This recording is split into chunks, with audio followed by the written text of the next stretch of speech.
We are getting ready for the final, about 30 minutes till we go there, but let's look at what the teams have fielded so far. We have a pretty graph here from Pandemic Legion. Let's have a quick look at what they've been fielding in terms of race. Sorry, this is Hydra, my mistake. We have a pretty big chunk of Minmatar and no Amar. Rowan, why no Amar? I think that this just, it suits the way that Hydra play better. Typically, when I've seen them on Tranquility, they've been out in their legendary sniper nanomat gangs, or they've generally, I've rarely ever seen them in an Amar ship. So I don't know. It's a pretty kind of an even split between Minmatar and Galendi, and I think, to be honest, Minmatar and Kaldari in particular are far more suited to the tournament than anything else. So it's a winning formula, basically. Mm-hmm. It could also be very simple in that maybe they just don't have the dudes to fly the MR ships. Yeah, this is true. That does happen to some tournament teams. I mean, we see it with people who lose skill points from Tech 3 and just other situations where you just can't field the team you want. Absolutely. We, of course, have the same statistics for Pandemic Legion as well. Let's take a look there. Now, there's almost no Galente. They swapped the Galente for the Amar, basically, and have a heavy Minmatar presence as well. It's funny to see the high number of Minmatars because we see so many Kaldari ships. Like, the Drake is so noticeable, the missile setups are so noticeable, and yet some of the really good teams are like overwhelmingly Minmatar. Yeah, and I think the vast majority of those Amar numbers there are all from the one match. That's true. Where they fielded the all Amar loadout with the 3 legions. And with a Guardian and Curse thrown in other setups as well. Yeah, exactly. Which of course also tells us that Hydra Reloaded have never fielded a Curse, which is my favorite utility ship. Unless they found a magical Kaldari Curse. That's true, that's true. Unless they have that ship, which I doubt they have. But one never knows, one never knows. Anyway, the Curse is a fantastic ship. What exactly makes it so fantastic, Paul? It's very versatile. It has immense NOS bonuses, or new bonuses, whichever you decide to fit. It's very good for track and disrupting, so if you come up against a turret-based setup, you can really do a lot of damage with it.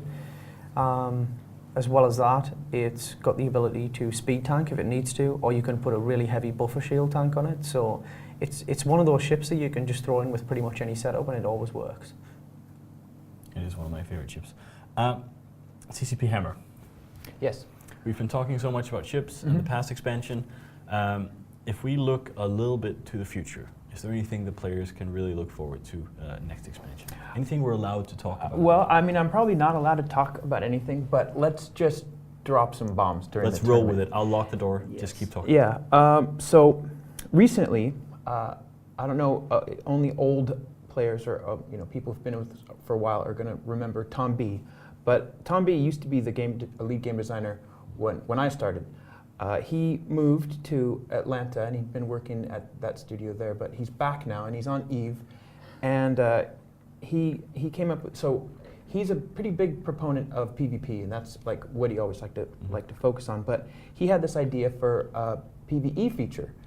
And he sort of championed around the office and drew stuff on the whiteboard and got everybody really excited about it. So we decided to go for it.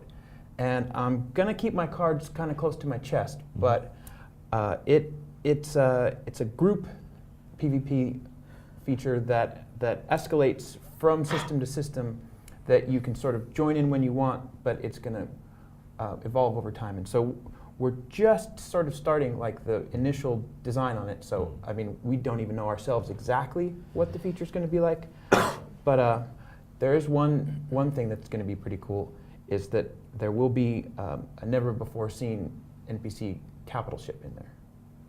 There is definitely going to be NPC capital. So this is basically going to be a feature for a lot of people, basically. It's not just going to be like a solo thing only. Right. Yeah, the goal with it is to have something that a lot of people participate and cooperate with.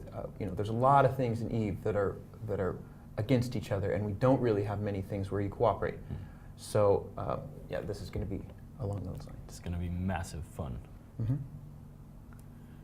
Verone, what do you make of this? The details are a little bit thin on the ground, but yeah, it sounds awesome. I mean, anything that gets small groups of people together and gets them involved in PvP is outstanding. And it's a lot better as well because, I mean, I'm to the point with the corporation that I run where a lot of our guys have been with us for like 3-4 years, so they've gone from being in like college or university to like having kids and stuff and like real responsibilities out of games. So if it's a little more casual, where you can do it as and when you want, then I think it's going to be a big hit with the player base. Yeah, I think so as well. And you know, getting people together is one of the great things about EVE. And I mean, it is a PvE feature, really. I mean, we have a lot of the fleet stuff where a lot of people can get together and do PvP, but we don't really have much that like encourages people to get together and make money, for example. Yeah, and so with the balancing, for planetary interaction, for instance, we didn't want to balance low sec to be extremely better than high sec because it would be pretty easy to just set up some planets just bordering high sec and then have your bookmarks and everything and go in and just get your stuff out real quick. But for this feature, since you actually have to be there, we're going to be able to balance the rewards in low sec to be pretty extreme because you have to be there and you can get shot down, which is... By Paul. I like this a lot.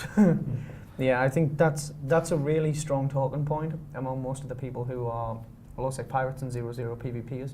It's like high sec has a lot of rewards. I won't say for very little risk because there's a lot of suicide murdering goes on.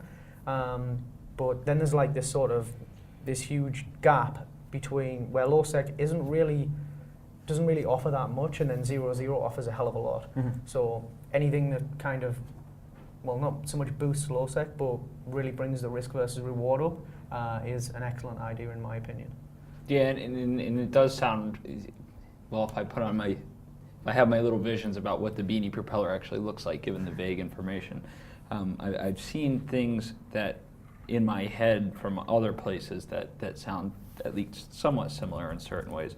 And I know that there was one thing I've seen before which ends up being kind of a pickup game, where just like anybody who's in the local area can kind of join in or disappear as things are going on. Right. And I always found it, when I was involved in it, really cool, because you're kind of getting a disparate group of people who may end up like the lone wolf and his rifter, forging friendships or not forging friendships and just moving on, but at the end being somewhat richer or having accomplished something useful.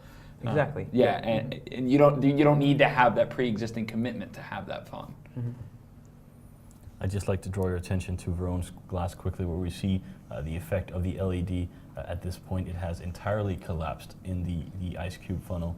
This is a one-time experience in nature that I'd like you to just enjoy before we pass on. You're unlikely to ever see this in your life again.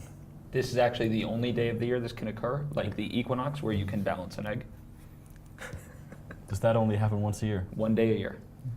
I guess I'll have to give that a try. It might be the summer solstice, actually. Or the vernal equinox. Or the We'll equinox. just keep and I was balancing right in the eggs first and place. we'll know when it's You know, whatever day it is, we'll just keep going. every day. Yeah, but that is really, really cool. One of the things that you can always count on people doing, of course, is also going where the money is. So I mean, if it's a cool feature that's also rewarding, then hopefully people will go, well, you know, maybe I'll group together with my corp mates and spend an evening having fun. Yeah, I mean, this what's been explained, the details are, of course, a little bit thin. They have to be for now, I guess.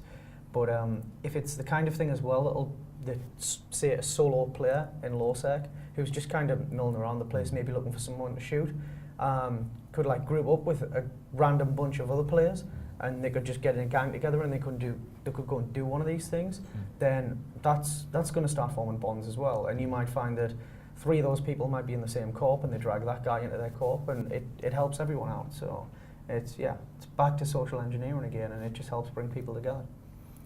And of course, if the event is in low sec or 0.0, one might be inclined to come and Shoot them. shoot at them. Yes, Perhaps. perhaps. I mean, you're a pirate. Would you, Verone, engage in such terrible activities? Absolutely, without a doubt. What are your favorite movies rated? R. R. See, I'm The rated so R. that would be it. Oh, you don't have, yeah. Oh, the puns keep Sorry. on coming. Anyway, we've had an amazing day. We spoke earlier about Pandemic Legion happened to have Sentinels, which do tracking disruption against a gun team. For new players watching, Verone, could you go ahead and just tell what tracking disruption is? Well, it's changed a little bit recently. It used to just be the fact that you would you would activate a tracking disruptor on a hostile ship, and it would effectively slow down the speed of the arc at which a turret turns. So if you could keep your velocity up, both the speed of your ship and your transversal velocity, you could slow the tracking down on the turret, and you could basically outrun the gun, so it would miss you constantly. What they've done now is, with the advent of scripting that came in a recent expansion, they basically split it. So you can script the module now, and you can either affect the optimal range of the weapon and bring it down, or you can affect the tracking speed of the weapon. So you can do both, like either or. And it just basically makes people harder to hit fast-moving ships. So yeah, it's very viable in the tournament, especially when we see the speed setups. It certainly is. It's cool electronic warfare. Before we go to the match, we have another feature we'd like to show you. Please stick around, enjoy the feature, and we'll be right back. We are edging closer to the final.